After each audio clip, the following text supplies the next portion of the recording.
Assalamualaikum warahmatullahi wabarakatuh. Saya Andri Pratama akan mempresentasikan ekonomi moneter, agenda pembahasan instrumen kebijakan moneter, pengertian dan jenis-jenis inflasi, pengukuran inflasi dan penyebab inflasi, teori Philip Kurz, hubungan antara inflasi dan pengangguran, pengertian dan fungsi pasar valuta asing, penentuan nilai tukar, floating, fixed, managed float, dan faktor-faktor yang mempengaruhi nilai tukar.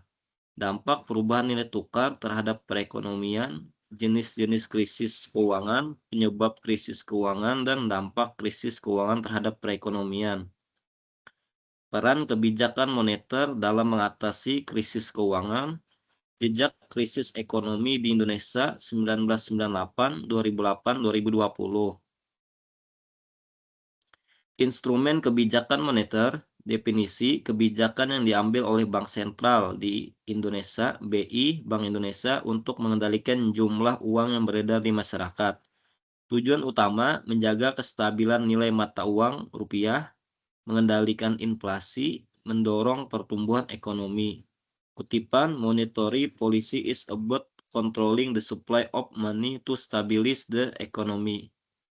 Dua jenis kebijakan moneter, satu kebijakan ekspansif, easy money policy, tujuan menambah jumlah uang beredar, kapan saat ekonomi lesu atau resesi atau deflasi. Dua kebijakan kontraktif, tujuan mengurangi jumlah uang beredar, kapan saat inflasi tinggi, harga-harga naik tak terkendali. Instrumen utama kebijakan moneter, operasi pasar terbuka, open market operation, fasilitas diskonto, diskon rate, giro wajib minimum, reserve requirement, imbauan moral, moral suasion. Satu, operasi pasar terbuka, cara kerja Bank Sentral membeli atau menjual surat berharga pemerintah, SBN atau SBI. Mekanisme untuk mengurangi uang kontraktif, Bank Sentral menjual surat berharga, uang masyarakat masuk ke Bank Sentral. Untuk menambah uang ekspansif, Bank Sentral membeli surat berharga, uang cair mengalir ke masyarakat atau bank. Dua, fasilitas diskonto, diskon rate, definisi pengaturan suku bunga yang dikenakan Bank Sentral kepada bank umum, mekanisme naikkan suku bunga, orang malas meminjam, lebih suka menabung, uang beredar turun, atasi inflasi. Turunkan suku bunga, kredit murah, investasi naik, uang beredar naik, atasi resesi. Tiga, giro wajib minimum atau GWM, definisi jumlah dana minimum yang wajib disimpan oleh bank umum di bank sentral, tidak boleh dipinjamkan. Logika, GWM naik, bank punya sedikit uang untuk dikreditkan, uang beredar berkurang. GWM turun, bank punya banyak likuiditas untuk pinjaman, uang beredar bertambah. 4. Imbauan moral, cara kerja Bank Sentral memberikan pengumuman, pidato, edaran, atau pertemuan dengan pimpinan bank umum. Bentuk ajakan untuk berhati-hati dalam memberikan kredit, penjelasan arah kebijakan ekonomi makro, kunci tidak bersifat teknis atau angka, tetapi psikologis pasar. Instrumen moneter syariah, karena Indonesia memiliki sistem perbankan ganda, penting menyebutkan ini. SBIS, Sertifikat Bank Indonesia Syariah, mirip SBI tapi berbasis syariah. Pasbis, fasilitas simpanan dana bank syariah di BI. Repo syariah, transaksi gade surat berharga syariah. Kebijakan moneter adalah rem dan gas dalam kendaraan ekonomi. Instrumen digunakan menyesuaikan kondisi ekonomi, apakah sedang kepanasan, inflasi, atau kedinginan, resesi. Sinergi keempat instrumen diperlukan untuk efektivitas maksimal. Pengertian dan jenis-jenis inflasi, pengukuran inflasi, dan penyebab inflasi. Apa itu inflasi? Definisi kenaikan harga barang dan jasa secara umum dan terus-menerus dalam jangka waktu tertentu. Ciri utama, harga tidak hanya naik di suatu barang, tapi meluas ke banyak barang. Kenaikan terjadi secara konsisten, bukan hanya sekali waktu seperti diskon terakhir. Dampak, nilai mata uang menurun, dengan uang yang sama, barang yang didapat lebih sedikit. Jenis-jenis inflasi berdasarkan tingkat keparahan. Inflasi ringan, kenaikan di bawah 10% per tahun, masih dianggap wajar atau sehat bagi ekonomi. Inflasi sedang, kenaikan 10% sampai 30% per tahun, mulai meresahkan masyarakat. Inflasi berat, kenaikan 30% sampai 100% per tahun, mengganggu stabilitas ekonomi. Hyperinflasi, kenaikan di atas 100% per tahun, kekacauan ekonomi total. Bagaimana inflasi diukur? Indeks harga konsumen (IHK) alat utama untuk mengukur inflasi. Metode pemerintah memantau harga keranjang barang yang paling sering dibeli masyarakat seperti beras, bensin, tarif listrik, dan lain-lain. Hasil perubahan harga keranjang tersebut dari bulan ke bulan atau tahun ke tahun dinyatakan dalam presentasi yang kita sebut sebagai laju inflasi. Penyebab 1, demand pull inflation, inflasi tarikan permintaan. Konsep harga naik karena permintaan masyarakat jauh lebih besar daripada ketersediaan barang di pasar. Analogi sederhana seperti sistem lelang, jika banyak orang berebut satu barang yang jumlahnya sedikit, maka harga barang tersebut akan otomatis naik. Mengapa permintaan naik? Meningkatnya pendapatan, masyarakat punya lebih banyak uang untuk dibelanjakan. Belanja pemerintah melakukan proyek besar-besaran yang menggerakkan ekonomi. Ekspor tinggi, banyak barang dalam negeri dikirim ke luar negeri sehingga stok di dalam negeri berkurang sementara permintaan tetap tinggi. Kuncinya konsumen menarik harga ke atas karena keinginan membeli yang sangat kuat. Penyebab 2, cost push inflation, inflasi dorongan biaya. Konsep harga naik karena biaya untuk memproduksi barang tersebut meningkat. Mekanisme produsen menaikkan harga jual agar tetap mendapatkan keuntungan meskipun biaya produksinya mahal. Faktor pemicu kenaikan bahan baku, misalnya harga BBM naik atau bahan impor menjadi mahal. Kenaikan upah gaji, buruh menuntut kenaikan gaji yang signifikan. Bencana alam, gangguan distribusi yang menyebabkan pasokan barang terputus. Kuncinya produsen mendorong harga ke atas karena beban biaya produksi. Cara mengendalikan inflasi, mengelola sisi permintaan, demand, dan ekspektasi. Kebijakan suku bunga menaikkan BI rate agar kredit mahal sehingga konsumsi melambat. Giro wajib minimum (GWM) mewajibkan bank menahan lebih banyak dana di BI sehingga uang bisa dipinjam ke masyarakat berkurang. Contoh, saat harga cabai dan bawang naik, inflasi pangan, BI bekerja sama dengan pemerintah daerah (TPID) untuk operasi pasar murah.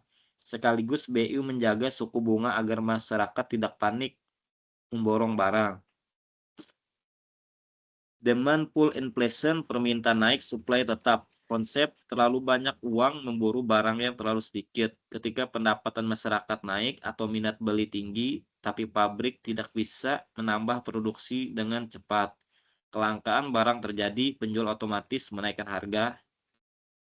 Contoh, tiket pesawat dan hotel saat Lebaran, jumlah pesawat dan kamar hotel tetap, suplai sama, tapi jutaan orang ingin mudik, permintaan naik drastis, akibatnya harga tiket bisa naik 2-3 kali lipat. Inflasi adalah fenomena kenaikan harga yang lumrah, namun harus dikendalikan.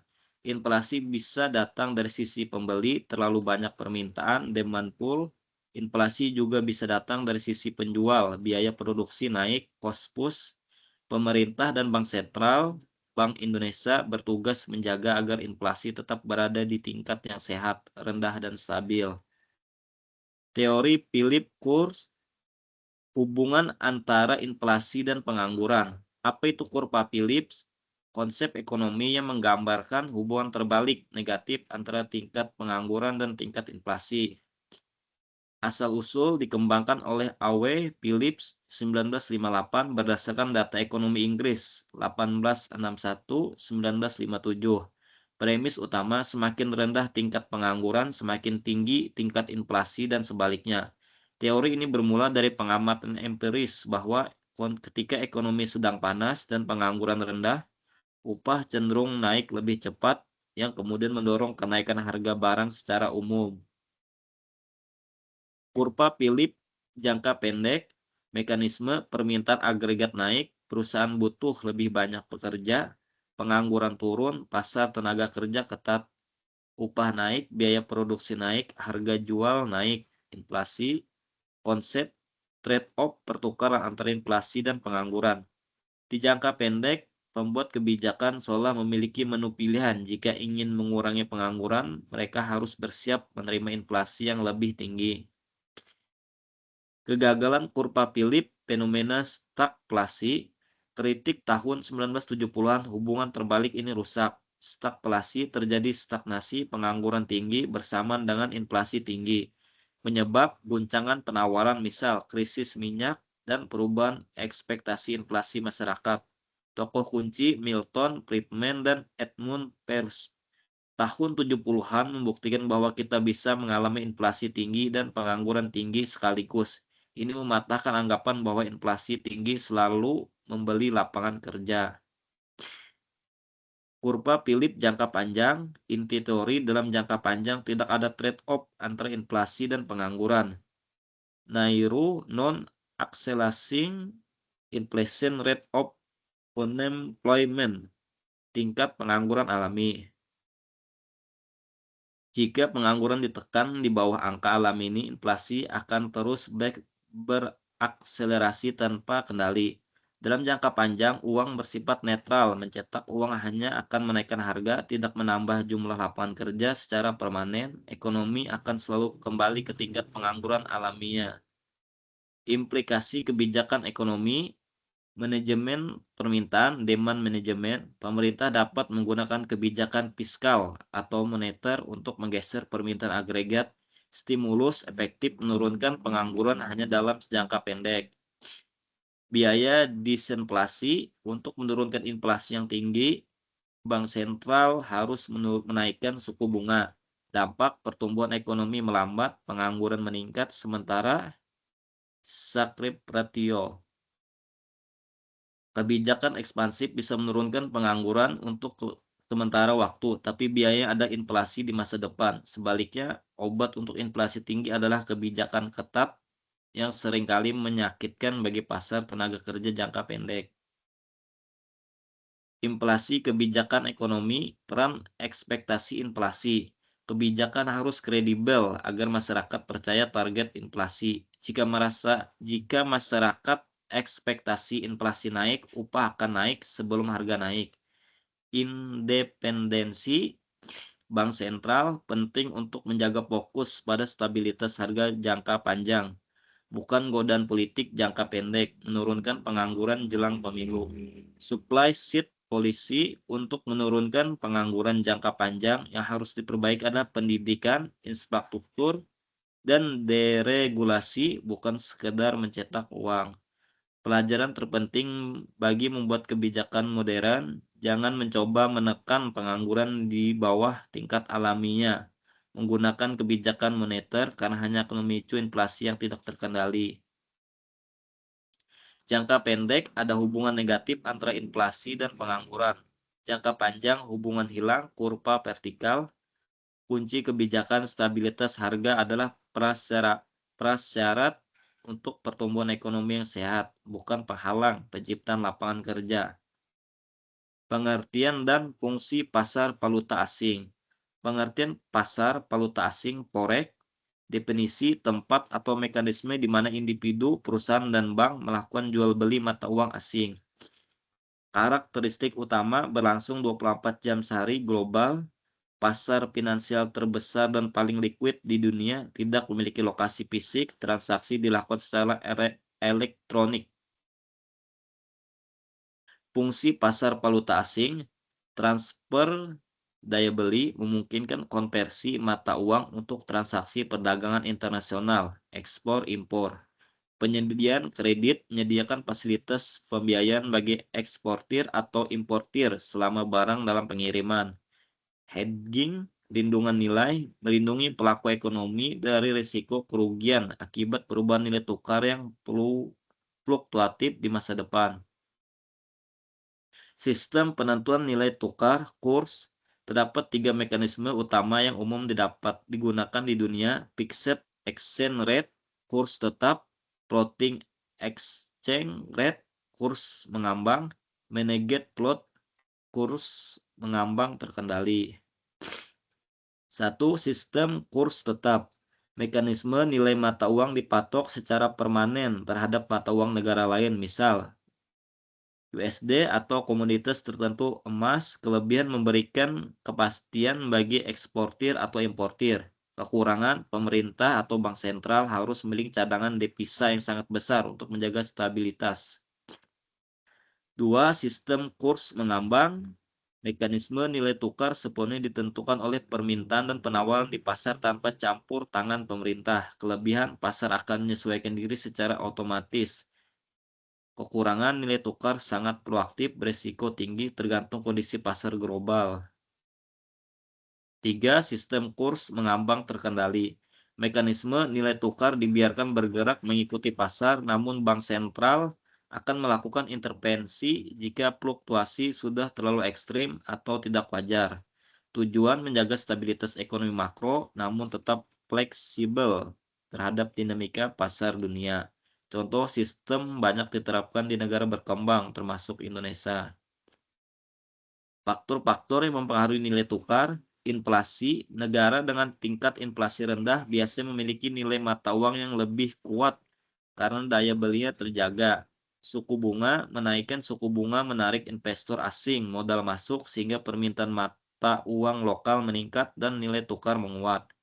Neraca pembayaran. Jika ekspor impor surplus, permintaan mata uang lokal naik sehingga nilai tukar cenderung menguat.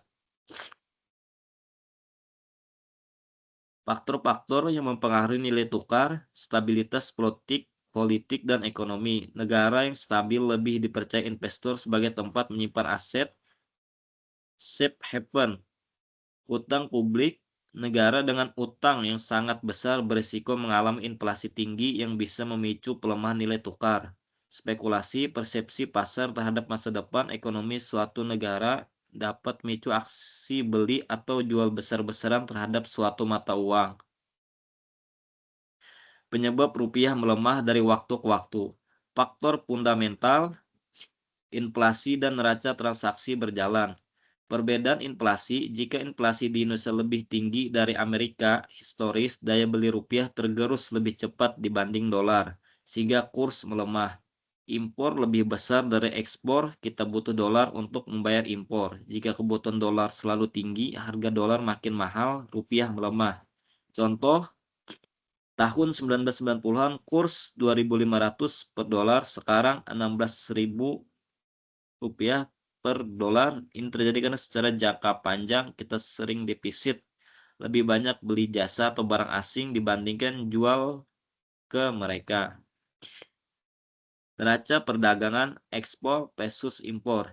Definisi selisih nilai barang yang kita jual ke luar negeri ekspor dikurangi barang yang kita beli dari luar impor. Kondisi surplus. Ekspor lebih besar dari impor, kita untung, devisa masuk. Defisit impor lebih besar dari ekspor, kita rugi, devisa keluar. Contoh nyata, Indonesia sering surplus saat harga batu bara dan sawit CPO mahal karena kita pengekspor komoditas. Namun kita bisa defisit di sektor migas karena harus mengimpor banyak minyak atau bensin. Pasar valuta asing adalah tulang punggung perdagangan internasional. Pemilihan sistem nilai tukar bergantung pada kebijakan moneter setiap negara. Nilai tukar bersifat dinamis karena dipengaruhi oleh fundamental ekonomi maupun sentimen pasar. Dampak perubahan nilai tukar terhadap perekonomian.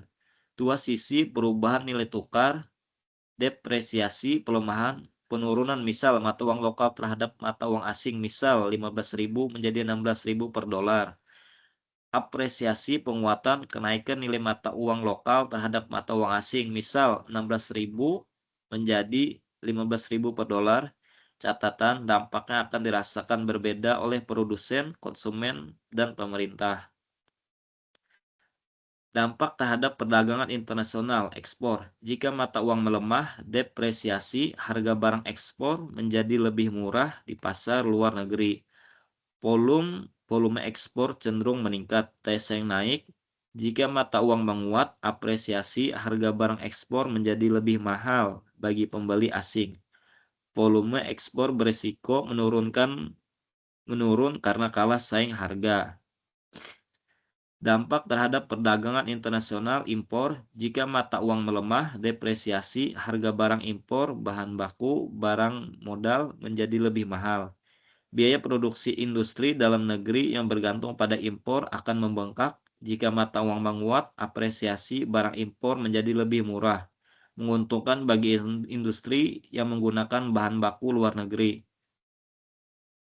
Dampak terhadap inflasi, imported inflation. Saat nilai tukar melemah, harga barang impor yang naik akan memicu kenaikan harga barang di dalam negeri. Biaya produksi, kenaikan harga bahan baku impor diteruskan ke konsumen dalam bentuk harga jual yang lebih tinggi. Daya beli, inflasi yang tinggi akibat pelemahan kurs dapat menurunkan daya beli masyarakat secara keseluruhan. Dampak terhadap utang luar negeri, beban utang, jika nilai tukar melemah, depresiasi jumlah mata uang lokal yang diperlukan untuk membayar bunga dan pokok utang luar negeri dalam dolar akan meningkat. Risiko fiskal, pemerintah dan perusahaan swasta dengan utang falas besar akan mengalami tekanan likuiditas yang berat. Dampak terhadap investasi asing, FDI, Foreign Direct Investment. Pelemahan kurs bisa menarik investor asing karena biaya operasional dan aset di dalam negeri menjadi lebih murah dalam mata uang asing mereka. Risiko ketidakpastian, namun nilai tukar yang terlalu fluktuatif tidak stabil justru menakuti investor karena risiko kerugian nilai aset di masa depan. Dampak terhadap pertumbuhan ekonomi, perubahan nilai tukar mempengaruhi komponen PDB, konsumsi, investasi, pengeluaran pemerintah, dan net ekspor. Kondisi ideal nilai tukar yang stabil dan kompetitif sangat penting untuk mendorong pertumbuhan ekonomi yang berkelanjutan. Dampak saat mata uang melemah, depresiasi, sisi positif, meningkatkan daya saing produk lokal di pasar luar negeri sehingga volume ekspor cenderung naik. Sisi negatif, harga barang impor menjadi lebih mahal, memicu kenaikan inflasi di dalam negeri dan meningkatkan beban pembayaran utang luar negeri. Dampak saat mata uang menguat, apresiasi, sisi positif, menguntungkan industri bergantung pada bahan baku impor karena biaya produksi menurun serta meringankan cicilan utang falas. Sisi negatif, produksi ekspor menjadi lebih mahal bagi pembeli asing yang berisiko menurunkan pendapatan ekspor nasional. Jenis-jenis krisis keuangan, penyebab krisis keuangan, dan dampak krisis keuangan terhadap perekonomian. Apa itu krisis keuangan? Definisi kondisi di mana nilai aset turun drastis secara tiba-tiba yang biasanya diikuti oleh kegagalan lembaga keuangan atau kekacauan di pasar modal. Karakteristik, hilangnya kepercayaan pasar secara massal, penarikan uang besar-besaran, terhentinya aliran kredit ke sektor real. Jenis-jenis krisis keuangan, terdapat 4 jenis krisis utama yang sering terjadi: krisis mata uang, currency krisis, nilai tukar jatuh tajam dalam waktu singkat, contoh krisis 1998 di Asia, krisis perbankan, banking krisis, bank kehilangan likuiditas karena nasabah menarik uang secara massal, krisis utang luar negeri, tidak mampuan suatu negara atau perusahaan untuk membayar cicilan dan bunga utang falas. Krisis sistematik, krisis yang meluas dan melumpuhkan seluruh sistem keuangan, seperti krisis global 2008. Penyebab krisis keuangan, faktor internal, utang yang berlebihan, perusahaan atau pemerintah mengambil utang melampaui kemampuan bayar mereka. Gelembung harga aset, aset bubble, kenaikan harga aset seperti properti atau saham yang tidak wajar, yang kemudian pecah tiba-tiba. Kebijakan moneter yang lemah, suku bunga yang terlalu rendah, terlalu lama mendorong spekulasi berlebih, sistem perbankan yang rapuh, kurangnya pengawasan terhadap bank-bank komersial. Penyebab krisis keuangan, faktor eksternal, efek penularan, contagion effect, krisis di satu negara merambat ke negara lain karena keterkaitan pasar modal dan perdagangan. fluktuasi ekonomi global, perubahan kebijakan suku bunga di negara maju seperti Amerika Serikat yang memicu pelarian modal keluar, capital outflow, ketidakstabilan geopolitik, perang atau konflik yang mengganggu rantai pasok global dan harga komoditas seperti minyak. Dampak krisis keuangan sektor ekonomi, penurunan PDB, resesi, aktivitas ekonomi melambat drastis atau bahkan negatif. Lonjakan pengangguran, banyak perusahaan bangkrut atau melakukan efisiensi PHK karena biaya modal meningkat. Inflasi tinggi jika krisis diikuti oleh depresiasi mata uang, harga barang pokok akan melonjak. Kelangkaan kredit, bank menjadi sangat takut meminjamkan uang sehingga pengusaha sulit mendapat modal. Dampak krisis keuangan sektor sosial dan politik. Meningkatnya kemiskinan, daya beli masyarakat menurun tajam. Ketimpangan sosial, kelompok rentan menjadi yang paling terdampak oleh krisis. Instabilitas politik, hilangnya kepercayaan rakyat terhadap pemerintah yang sering memicu demonstrasi atau pergantian kekuasaan secara paksa. Beban generasi, pemerintah harus menambah utang baru untuk menyelamatkan sistem keuangan yang menjadi beban pajak di masa depan. Langkah mitigasi pencegahan, penguatan cadangan devisa sebagai bantalan jika terjadi krisis mata uang, regulasi perbankan yang ketat, penerapan standar internasional seperti Basel III untuk menjaga modal bank, diversifikasi ekonomi agar negara tidak bergantung pada satu sektor atau satu mata uang asing saja. Transparansi data, memberikan informasi yang jujur kepada pasar untuk mencegah kepanikan spekulatif. Krisis keuangan adalah risiko yang melekat dalam sistem ekonomi modern. Penyebabnya kompleks, seringkali merupakan kombinasi antara keserakahan pasar dan lemahnya pengawasan.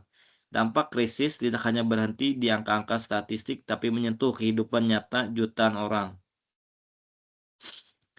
Peran kebijakan moneter dalam mengatasi krisis keuangan. Definisi krisis keuangan, gangguan parah pada pasar keuangan yang ditandai dengan jatuhnya harga aset dan kegagalan lembaga keuangan.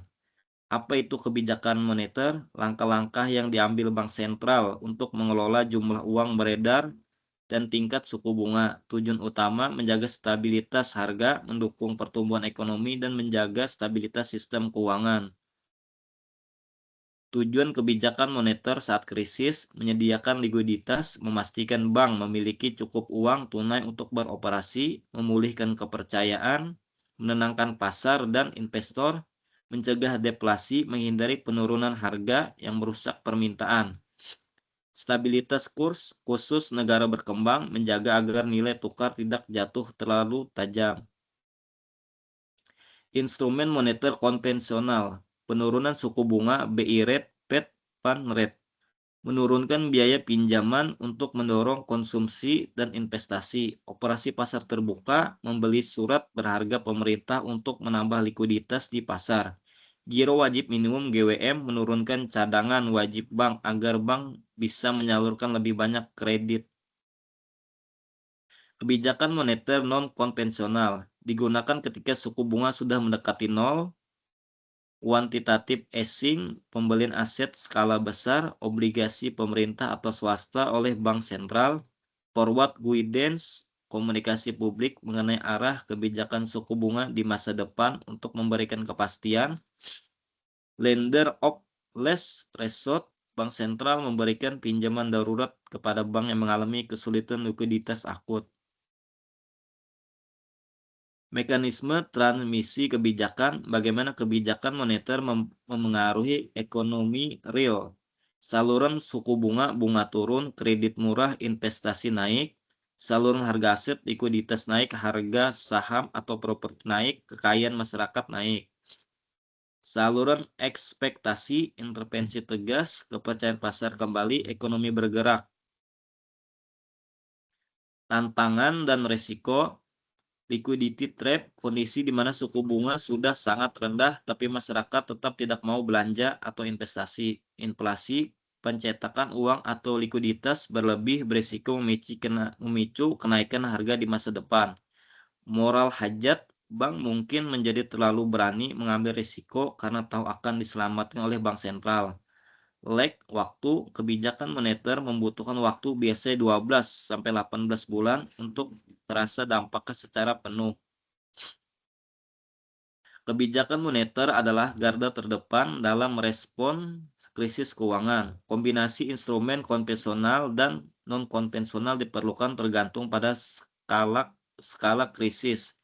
Sinergi antara kebijakan moneter, bank sentral, dan kebijakan fiskal pemerintah adalah kunci keberhasilan pemulihan ekonomi. Jejak krisis ekonomi di Indonesia 1998, 2008, 2020. Tujuan untuk memahami dinamika ekonomi Indonesia dalam menghadapi 3 krisis besar. Poin utama 1998 ASEAN Financial Crisis, krisis multidimensi moneter, politik, sosial. 2008 Global Financial Crisis, dampak eksternal dari subprime mortgage Amerika Serikat. 2020 pandemic krisis, krisis kesehatan yang melumpuhkan aktivitas ekonomi. Krisis 1998 awal mula, penyebab, pemicu eksternal, efek penularan, kontagion, efek dari jatuhnya mata uang Baht Thailand, kelemahan internal, utang swasta luar negeri jangka pendek yang sangat besar, fondasi perbankan yang rapuh dan praktik KKN, korupsi, kolusi, nepotisme. Defisit transaksi berjalan, mekanisme rupiah dilepas ke pasar, floating rate, nilai tukar jatuh drastis dari 2.500 ke 16.000 per USD. Dampak krisis 1998, ekonomi, inflasi meroket, hyperinflation hingga 7,6%. Banyak perusahaan bangkrut karena utang falas membengkak. Sistem perbankan kolaps, fresh money atau penarikan dana massal.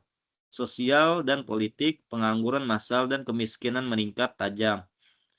Kerusuhan Mei 1998 dan penjarahan.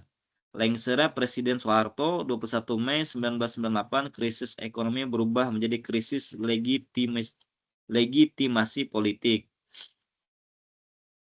Respon kebijakan dan suku bunga 1998. Kebijakan suku bunga dinaikkan secara drastis, suku bunga SBI Sertifikat Bank Indonesia melonjak hingga 70%. Alasan untuk menahan jatuhnya nilai rupiah dan menarik uang beredar agar inflasi turun. Bantuan pihak lain, IMF, International Monetary Fund, memberikan paket bailout senilai 43 miliar USD. Syarat Indonesia harus menandatangani letter of intent yang berisi reformasi ekonomi ketat, pencabutan subsidi, penutupan bank sakit. Strategi keluar dari krisis 1998, restrukturisasi perbankan, pembentukan BPPN, Badan Penyihatan Perbankan Nasional, BLBI, bantuan likuiditas Bank Indonesia untuk mencegah bank kolaps, merger bank-bank pemerintah, lahirnya Bank Mandiri, reformasi struktural, independensi Bank Indonesia, UU nomor 23 tahun 1999, pemisahan kekuasaan politik dan ekonomi era reformasi. Krisis 2008, subprime mortgage, penyebab asal krisis Amerika Serikat. Penyebab subprime mortgage, kredit perumahan diberikan kepada orang yang tidak mampu bayar, berisiko tinggi. Kredit macet massal, sekuritas surat berharga, berbasis hipotek hancur, kebangkrutan Lehman Brothers. Transmisi ke Indonesia bukan karena masalah perumahan di Indonesia melalui jalur pasar modal. Investor asing tarik dana atau capital outflow, dan jalur perdagangan ekspor menurun karena permintaan global lesu. Dampak dan respon 2008, dampak IHSG saham anjlok hingga 50%, rupiah melemah tapi tidak separah 1998, pertumbuhan ekonomi melambat tapi tetap positif, kebijakan suku bunga diturunkan berbeda dengan 1998. BI rate dipangkas bertahap turun sampai 6,5% di 2009 untuk menstimulasi pertumbuhan ekonomi. Strategi pemerintah buyback saham BUMN dan surat utang negara untuk menenangkan pasar, tidak meminta bantuan IMF. Indonesia lebih mandiri dengan cadangan devisa yang lebih kuat dibanding 1998. Krisis 2020, pandemi COVID-19, penyebab faktor non-ekonomi, kesehatan atau virus, dampak, pembatasan aktivitas PSBB atau PPKM, supply dan demand shock. Ekonomi terkontraksi minus untuk pertama kalinya sejak 1998. Sektor pariwisata dan UMKM terpukul paling keras. Kebijakan suku bunga diturunkan low interest rate BI 7-day reverse repo rate diturunkan ke level terendah sepanjang sejarah 3,50% untuk menyediakan likuiditas murah. Strategi keluar dari krisis 2020, sinergi fiskal dan moneter. Bank Indonesia membeli surat berharga negara langsung dari pemerintah skema SKBI 123 untuk membiayai anggaran darurat. Program PEN, Pemulihan Ekonomi Nasional, bantuan sosial, bansos, tunai dan sembako untuk menjaga daya beli, insentif pajak untuk dunia usaha, restrukturisasi kredit bagi UMKM, penundaan bayar cicilan, kartu prakerja untuk korban PHK. Perbandingan tiga krisis, ringkasan, krisis 1998, krisis multidimensi, akar masalah, internal, rapuhnya perbankan dan utang swasta. Respon suku bunga dinaikkan ekstrim hingga 70% untuk menyelamatkan nilai tukar rupiah. Penyelesaian bantuan IMF dengan syarat ketat dan reformasi politik Soeharto lengser. Krisis 2008, krisis finansial global, akar masalah eksternal, subprime mortgage AS, respon suku bunga diturunkan untuk menjaga pertumbuhan kredit. Penyelesaian stimulus pasar dan buyback saham tanpa bantuan IMF, fundamental ekonomi lebih kuat. Krisis 2020, krisis pandemi, akar masalah non-ekonomi, kesehatan atau COVID-19. Respon suku bunga diturunkan ke level terendah 3,50%, kuantitatif easing. Penyelesaian program PEN, bansos, insentif, usaha, dan burden sharing. BI membiayai APBN pemerintah. Kesimpulan, Indonesia belajar banyak dari krisis 1998. Pada tahun 2008 dan 2020, sistem keuangan Indonesia KSSK jauh lebih tangguh, resilient. Kunci keberhasilan keluar dari krisis modern adalah sinergi antara pemerintah, fiskal, dan Bank Indonesia Moneter. Sekian presentasi dari saya, Andri Pratama. Terima kasih.